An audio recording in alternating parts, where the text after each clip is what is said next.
오늘 25장의 말씀을 가지고 고난 속에서 부르신 길로 나가다라는 제목으로 함께 말씀을 나누고자 합니다. 어느덧 겨울이 끝자락에 이르렀습니다. 어제 밤부터 이제 봄비가 내렸습니다. 오늘은 대동강물이 녹는다는 우수입니다. 북쪽에 있는 강이 녹았다라는 것은 그만큼 따뜻한 기운이 임하였다라는 얘기겠죠. 모처럼 추운 겨울이었습니다. 그렇지만 이 추운 계절도 때가 되니까 봄 기운을 막을 수가 없습니다.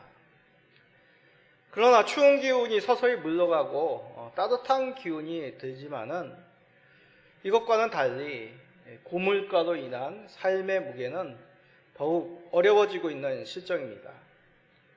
요즘 3대 무서운 것이 있다고 합니다. 뭐냐면 공과금 고지서입니다. 두 번째는 장보기 물가라고 합니다. 세 번째는 뭘까요? 매달마다 돌아오는 은행 이자 만기일입니다. 참 정부도 서둘러서 물가 안정 정책을 내놓지만 물가가 안정되기에는 참 역부족인 상황입니다. 왜냐하면 코로나 이후 세계 공급망이 혼란스럽고 또 우크라이나 전쟁으로 인해서 또 중국과 미국의 양강 대치 상황이 계속되고 있어서 또 세계 곳곳에 천재지변으로 인하여서 많은 어려움이 있는 실정입니다. 이런 상황 속에서 고물가 상황이 계속되고 있습니다. 서민들의 삶은 더욱 어려워지고 있습니다.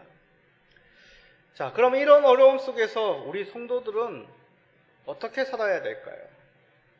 성도라면 믿음으로 사는 것이 맞겠죠. 그러면 이런 경제적인 어려움들, 그것으로 대표되는 이런 상황들 속에서 믿음으로 산다는 것은 도대체 무슨 모습이겠습니까? 성경에서 나오는 성도들의 삶 또한 일상 속에서의 믿음을 지켜난 모습이었습니다. 민족 간의 전쟁이 나오고 또 우리가 사도행전을 통해서 이 믿음의 선배들이 세계 곳곳으로 복음을 전하는 이러한 상황이지만 그들에게서는 바로 하루하루 살아가는 일상의 현장이었습니다. 다시 말해 우리가 살아가는 일상은 또 하나의 보이지 않는 영적인 전쟁이고 또 하나의 복음이 전파되는 복음 증거의 장이라는 뜻입니다. 그 속에서 우리는 일상을 믿음으로 살아야 합니다. 오늘 말씀을 통해 우리의 이 어려운 현실 속에서 고난의 현실 속에서 주께서 부르신 길을 찾아가시는 믿음으로 사시는 모든 성도님들 되시기를 간절히 간구드립니다. 자, 오늘 읽은 이 25장, 우리가 지난 시간에 살펴본 24장과 별 다른 내용이 없는 것 같이 보입니다. 반복되는 내용처럼 보이죠. 계속되는 바울 사도의 신문하는 그 과정입니다. 그런데 우리가 24장과 달라진 내용, 우리가 자세히 주의해서 살펴보면 참으로 많은 이야기들이 담겨져 있습니다. 먼저 달라진 내용 뭐가 있습니까? 시간이 흘렀다는 것이죠. 2년이라는 시간이 지났습니다. 그 상황 속에서 새로운 로마 총독 베스토도 부임한 것이죠. 자, 24장 마지막 절에 보면 뭐라고 적혀 있냐면 이때가 지난 후라고 나왔습니다. 2년이 지났다는 얘기죠. 바울 사도가 전 총독 벨릭스에게 신문을 받은 지 2년이 지났다는 얘기입니다. 그동안 바울은 어떻게 됐죠? 계속해서 2년 동안 구류된 상태라는 얘기입니다. 그 사이 새로운 총독 베스도가 부임한 것입니다. 모든 일이 그렇지만 새로운 일을 맡게 되면 그 새로운 일을 파악하기까지는 조금 시간이 걸리기 마련입니다. 새 총독 베스도도 관할 구역의 여러 일들을 새로 맡았기 때문에 그것을 파악하기 위해서 바쁜 시간을 보내게 되었습니다. 부임한 지 사흘 후 이제 관할 구역 중 가장 복잡한 지역 예루살렘을 방문하였습니다. 아니나 다를까 대제사장을 중심으로 한 유대 사회에 가장 영향력 있는 이 무리들이 바울의 고소를 이 새로운 총독에게 알리며 예루살렘에서 신문을 해줄 것을 요청하였습니다. 자, 말씀해 봅시다. 사도행전 25장 3절입니다. 베스도의 호의로 바울을 예루살렘으로 옮기기를 청하니 이는 길에 매복하였다가 그를 죽이고자 함이더라. 여기서 베스도의 호의란 것은 새로 부임한 이 신임 총독이 유대 사회에 환심을 사기 위해서 배려하는, 베푸는 정책을 뜻합니다. 아무래도 신임 총독은 자기가 맡은 그 관할 구역에 있는 사람들과 원활한 소통을 해야 되겠죠. 그곳에서 소요가 일어나지 않기를 이 새로운 총독은 바랄 것입니다.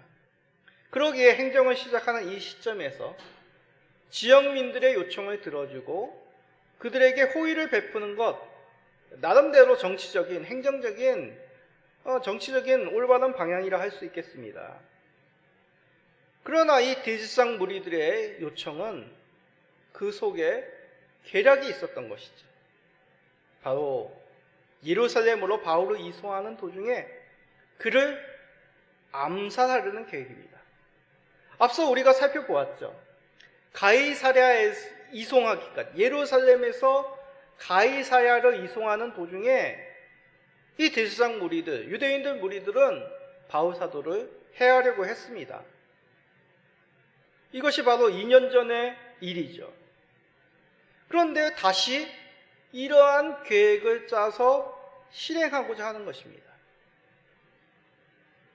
자, 이것을 곰곰이 생각하면 굉장히 소름 돋는 일입니다.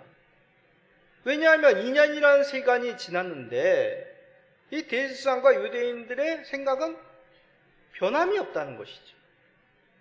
오히려 자신들의 계획을 숨기고 자신들의 폭력적인 그 생각들을 숨기고 공정한 심판을 요청하는 것 마냥 새 총독에게 요구했다는 것. 그래서 곰곰이 생각해보면 굉장히 소름 돋는 일입니다. 이런 끈질긴 이들의 잔혹함들, 어디서부터 시작이 된 것일까요? 왜 이들은 이렇게 2년이라는 시간이 지났지만 새로운 총독이 부임하여도 자신들의 계력을 실현시키기 위하여 겉모술수를 행하는 것일까요? 이 속에서 우리는 영적인 의미를 발견합니다. 이 사단은 끊임없이 주의 백성과 주의 교회를 공격하고 있다는 것이죠. 자, 요한계시록 12장 15절 몇 번 살펴보았죠. 여자의 뒤에서 뱀이 그 입으로 물을 강같이 통하여 여자를 물에 떠내려가게 하려 하되. 사단은 하늘에서 하나님으로부터 쫓겨나 땅에 이르게 되었다고 합니다. 아이는 그리스도요, 여인은 교회죠. 뱀은 사단을 상징합니다. 사단은 이 땅에 내쫓겨 그에게 허락된 권세 가운데서 그리스도를 품었던, 그리스도를 전하는 이 교회를 핍박하는 것이죠. 여기서 좀 의아함도 있을 겁니다. 아니, 대제사장과 유대인들이 사탄의 권세에 사로잡혔다? 어떻게 그렇게 말할 수 있습니까? 성경 속에서 한 단어를 끝까지 처음부터 끝까지 동일한 의미로 이해해서는 곤란해집니다. 여기서 언급되는 대제사장과 유대인들의 무리는 구약에서 얘기하던 하나님의 성전을 세우고 성전을 지키고 그곳에서 하나님께 예배드렸던 신실한 대제사장, 언약의 백성인 유대인, 그런 의미가 아니라는 얘기죠. 여기서 언급되는 대제사장과 유대인들의 가장 본 모습은 예수 그리스도의 십자가에 못 박은 대제사장과 유대인들의 그 모습이라고 할 수 있습니다. 이들은 포기하지 않고 계속해서 바울 사도를 통한 복음 전파를 막으려고 하는 것이죠. 그리하여 그의 생명을 해하려는 이 겉과 속이 다른 겉모술수를, 그 계략을 세우고 실행하려고 하는 것입니다. 이 계획이 실현이 됩니까? 그러나 이 계획은 막히게 됩니다. 실현되지 않습니다. 베스도가 전 총독 벨리스에게 언지를 받았는지 이 제안을 거절하게 되는 것이죠. 가이사랴에서 신문할 것이라고 그들에게 통보합니다. 무슨 이유인지는 알 수 없습니다. 그러나 결과적으로 보면 이 유대인들의 숨겨진 계략은 다시 한번 이루어지지 않습니다. 하나님의 선하신 인도하심 아니겠습니까? 하나님이 보호하시고 하나님의 도우심입니다. 그러기에 믿음의 성도들은 낙심하지 않는 것이 중요합니다. 계속되는 이 땅의 권세 잡은 이 사단의 계략에 두려워할 필요가 없는 것이죠. 하나님께서 피할 길을 마련해 주시고 하나님께서 그의 백성들을, 그의 교회들을 보호해 주시기 때문입니다. 그러기에 우리에게 필요한 것은, 교회에 필요한 것은 인내입니다. 히브리서 10장 36절 다 같이 크게 읽어봅시다. 너희에게 인내가 필요함은 너희가 하나님의 뜻을 행한 후에 약속하신 것을 받기 위함이라. 히브리서 기자를 통하여 말씀하시기를 인내가 필요하다. 왜냐하면 하나님의 뜻을 행한 후 약속하신 것을 받기 위해 인내가 필요하다고 말씀하시죠. 다시 말해, 주의 약속을 받기 위해서 뭐가 필요하다고요? 인내가 있어야 된다는 얘기입니다. 바울 사도가 인내로 그 2년을 버틴 것이죠. 2년 동안 고려된 상황 속에서 새로운 총독이 부임하였습니다. 그가 대제사장과 유대인들이 가득한 예루살렘으로 간다는 소식을 들었을 때 참 그의 마음이 어떻겠습니까? 심란하고 어렵지 않았겠습니까? 그런 상황 속에서 바울 사도는 절망하지 않았습니다. 포기하지 않았습니다. 자, 그런 바울의 마음을 어떻게 알 수 있느냐? 가이사랴에 돌아온 새 총독 앞에 바울이 서서 증언하는 모습 속에서 대충 그의 마음 상태를 알 수 있습니다. 2년이란 세월 속에서 참 억울하고 그 시간 얼마나 분노와 답답함 속에 살았겠습니까? 그런데 이 새 총독 베스도 앞에서 증언하는 모습 속에서는 이 억울한 2년, 그 시간 속에서 느꼈던 분노와 한탄의 모습 찾아볼 수가 없습니다. 바울 사도는 계속되는 이 신문 과정, 반복되는 이 신문 과정 속에서 주의 약속을 바라보며 인내로 견뎠던 것이죠. 바울에게 있어서 주의 약속이란 무엇이겠습니까? 다름 아니라 로마를 보리라. 너는 내가 부른 임금과 이방 민족들에게 전할 복음의 통로라는 그런 주의 약속을 바라보며 그는 인내로 이 시간과 이 과정을 이겨내고 있다는 것입니다. 우리도 이 사도 바울의 모습을 통해 어려운 상황 속에서 어떻게 살아야 될지를 깨닫게 됩니다. 우리도 인내로 세상에서 당하는 이 믿음의 시련을 이겨내야 됩니다.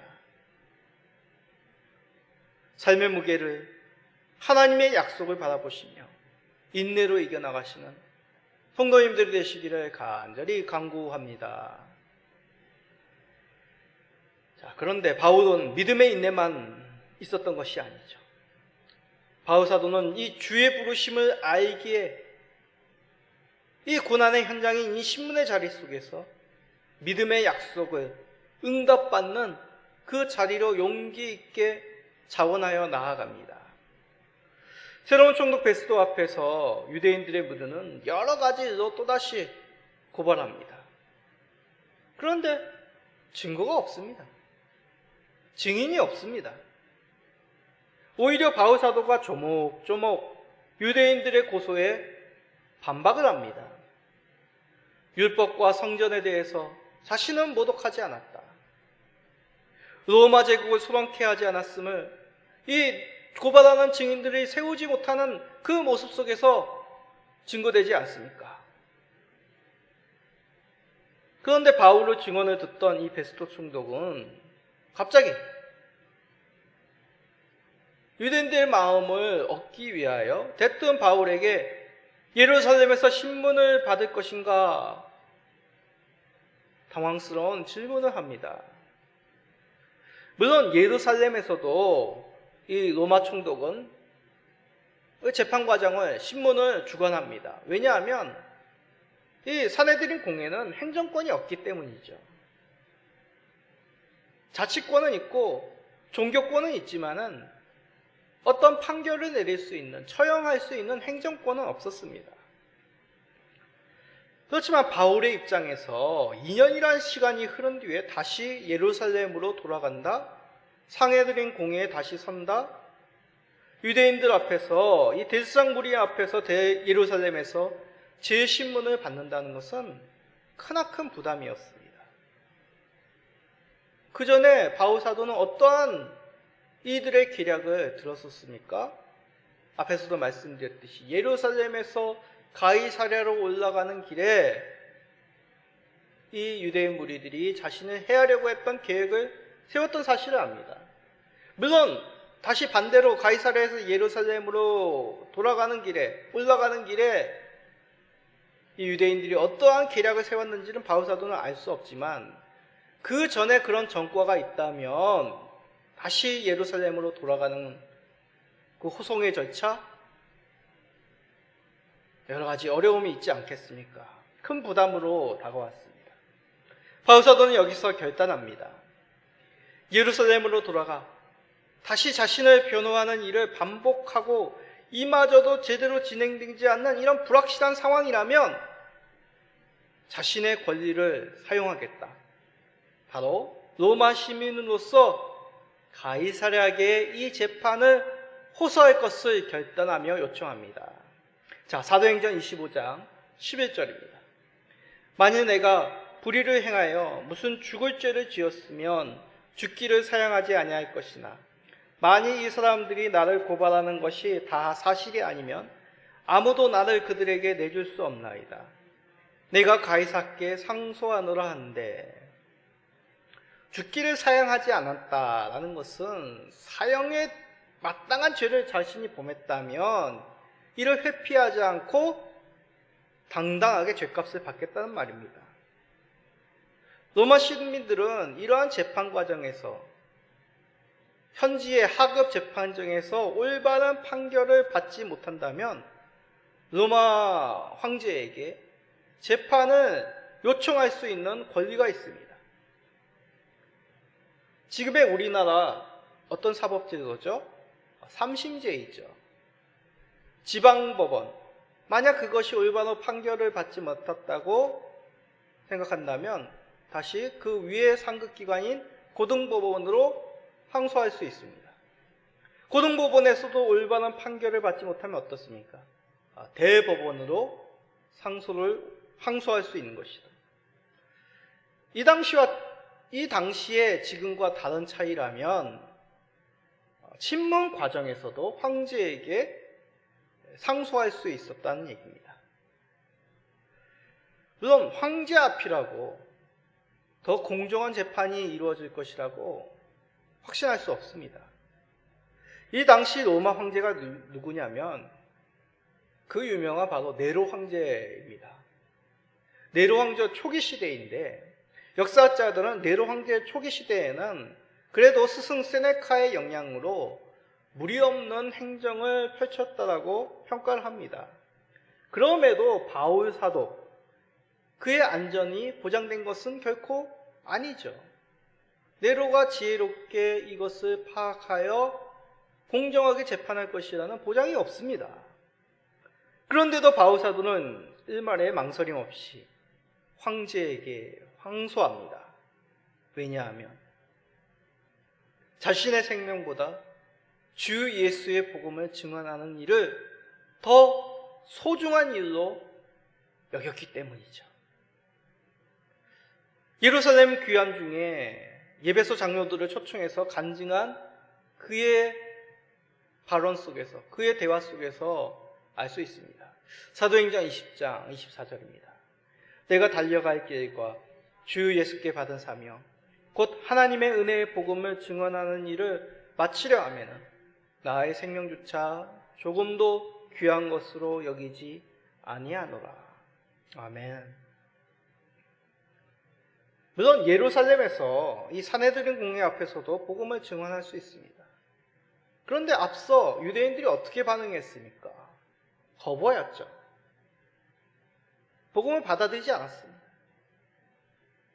거부하는 자들에게 예수님의 말씀처럼 발에서 먼지를 떨어버리듯 떨치고 그의 발걸음을 이방인들에게로 향하는 것이죠. 바울이 받은 사명이 바로 그렇습니다. 땅끝까지 보리라. 땅끝까지 보는 것이며 그곳까지 복음을 증언하는 것이 하나님께서 바울을 부르신 목적이었습니다. 땅끝. 바울 사도에게 있어서 땅끝은 바로 로마요. 로마를 중심으로 곳곳으로 퍼져나가는 복음의 물결을 그는 바라본 것이죠. 우리는 종종 땅끝 하면 이와 같이 먼 이국 땅, 언어가 통하지 않는 다른 민족만을 생각하는 경향이 있습니다. 맞습니다. 그러나 우리에게 있어서 땅끝은 조금 다른 개념이죠.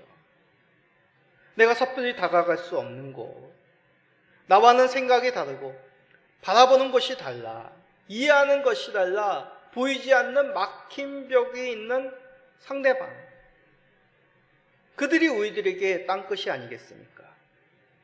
그들에게 복음을 증언하느니 그곳에서 바울 사도와 같이 예수 그리스도의 이름을, 그 부활을 알리는 것, 이것은 선교사님들에게만, 목사님들에게만, 중직자들에게만 허락된 것이 아닙니다.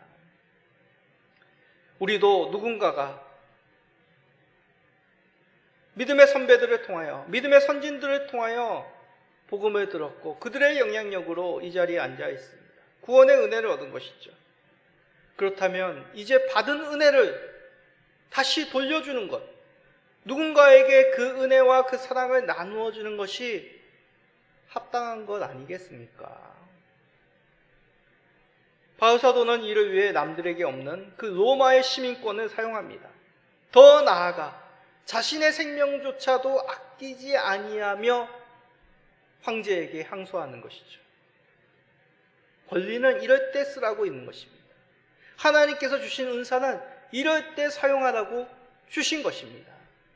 우리가 누리는 것들, 좀 더 나은 삶, 그것을 위해서 권리와 은사를 사용하는 것이 아니라 이런 하나님의 부르심, 우리가 받은 그 사랑에 보답하기 위하여, 영원한 것을 위하여 사용하는 것이 지혜로운 삶이 아니겠습니까? 우리가 잘 알고 있는 짐 엘리엇 선교사의 이야기를 잠깐 들려주려고 합니다. 에콰도르 원주민 선교 도중 사망한 짐 엘리엇 잘 아실 것입니다. 그의 부인 엘리자베스 엘리엇은 이 짐 엘리엇에 대해서 라이프라고 하는 그 잡지사 기자가 낭비라는 기사를 하며 비난하였습니다. 그런 기사에 대해서 부인 엘리자베스 엘리엇은 반박을 합니다. 주의 부르심에 바쳐진 생명은 이것은 결코 낭비가 아니라고 기자에게 연락합니다. 그러면서 남편 엘리엇의 일기장을 공개했습니다. 그곳에는 이런 글귀가 적혀 있었습니다. 한번 읽어볼까요? 영원한 것을 위해서 영원하지 못한 것을 버리는 사람을 어리석다고 하지 마라. 짐 엘리엇의 일기장에 이렇게 쓰여져 있다는 것이죠. 영원한 생명은, 구원의 은혜, 그 복음을 위해 유한한 인생을 드리는 것, 이것은 결코 낭비가 아니며 어리석은 일이 아님을 그는 깨달았기에 그의 젊음을 복음 전파에 아낌없이 드린 것이죠.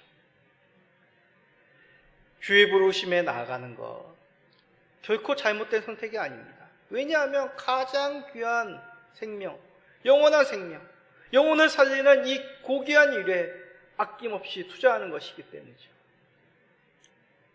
이러한 귀한 일에 부르신 주님, 그 주를 신뢰하시기 바랍니다.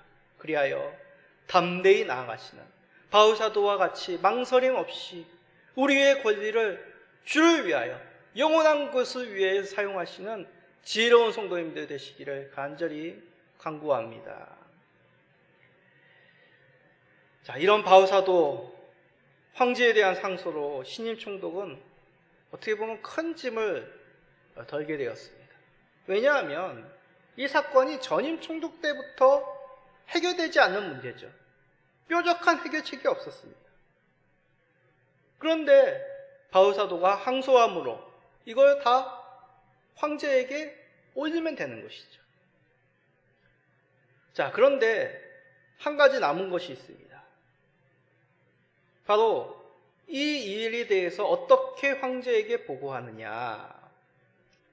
이 문제를 가지고 마침 새로운 총독 부임으로 인하여 인사차 온 아그리빠 왕에게 이것을 말합니다. 여기서 등장하는 이 아그리빠 왕은 아그리빠 2세를 뜻합니다. 헤롯 대왕의 증손자입니다. 헤롯 대왕의 증손자인 이 아그리빠 2세는 베스도 총독이 통치하는 곳 위쪽 지역, 그것을 관할하던 분봉왕입니다. 유대 문화 종교 베스도, 이 로마 총독인 이 베스도는 좀 생소하겠죠. 이런 모습과는 달리 유대 지역 상황에 능통한 아그리빠 2세 왕이었습니다. 버니게는 이 아그리빠 2세 그리고 여동생 율리아 버니게 이들에게 이 바울의 이야기를 전하며 이 내용에 대해서 참고할 내용들을 알려달라고 그와 접견을 시도합니다. 그리하여 바울과 이 아그리빠 2세 그리고 그 여동생 율리아 버니게는 만나게 되죠. 그런데 여기서 베스도가 아그리빠 왕에게 얘기하는 내용 가운데 우리가 주의 깊게 살펴볼 내용이 있습니다. 바울은 예수라 하는 자의 부활을 주장하였고 자기 스스로 그 고발 내용을 인정하였다는 이 베스도의 증언입니다. 자, 사도행전 25장 19절입니다. 오직 자기들의 종교와 또는 예수라 하는 이가 죽은 것을 살아있다고 바울이 주장하는 그 일에 관한 문제로 고발하는 것뿐이라. 무슨 말입니까? 전임 총독 때나 2년이 지난 이 상황 속에서 바울 사도는 예수님의 부활을 주장하며 유대인들과 종교적 문제로 계속해서 다투고 있다는 얘기죠. 2년이라는 시간이 지났지만 바울 사도의 주장을 굽히지 않았다는 얘기입니다. 재판의 과정이지만 베스도가 알 만큼, 베스도가 인정할 만큼 확실한 주장을 바울이 가지고 있었다는 얘기죠. 무슨 주장입니까? 바로 예수님이 부활하셨다는 얘기입니다. 물론 베스도가 그 내용을 듣고 믿는 것이 아닙니다. 오히려 의아하게 생각하죠. 그런 일로 유대인들이 고소하는 것도 이상하지만 그 내용을 굽히지 않고 계속해서 주장하는 이 바울 사도도 괴이하다는 것입니다.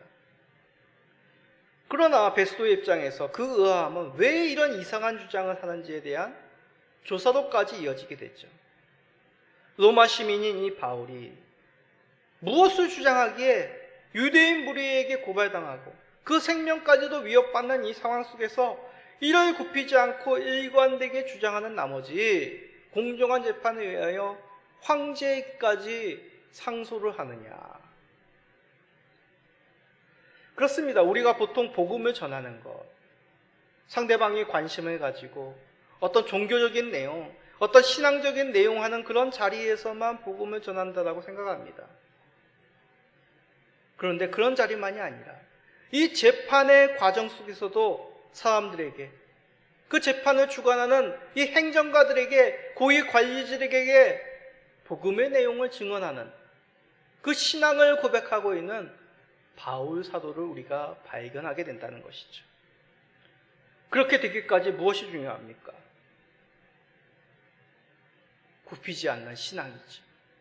변함없는 일관된 믿음입니다. 요한계시록 14장 12절입니다.